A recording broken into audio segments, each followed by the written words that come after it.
Infectious diseases. That's been the main focus for the El Paso Border Patrol in recent weeks. ABC 7's Luke Liddon is live with the details. Luke. Estella, the agency discussed new ways to prepare for potential outbreaks that could cross our borders. One of those diseases being Ebola. But they told me there's no need to worry.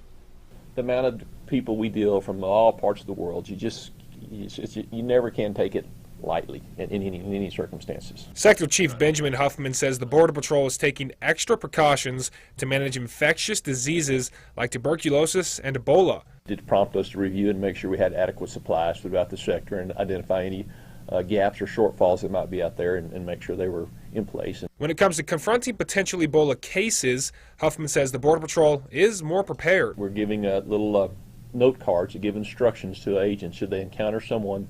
These resource cards detail a 3-step process. Step 1 is to isolate the subject and keep a distance of more than 6 feet. Then apply personal protective equipment. And the final step, tell a supervisor as soon as possible. But they say the chances of the diseases coming here to the borderland are very slim. I think I would have a greater chance of winning the lottery than I would of catching Ebola. But you know, we've had no concerns, nothing like that. I called the Border Patrol Union several times today to see what they think and whether more action should be taken, but they've not yet returned my call. Ray Costello, back to you. Luke, thank you very much.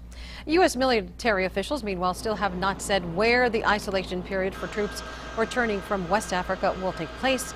The Pentagon says it's going to require 21 days of supervised isolation for all American troops coming home from Ebola response missions in Africa.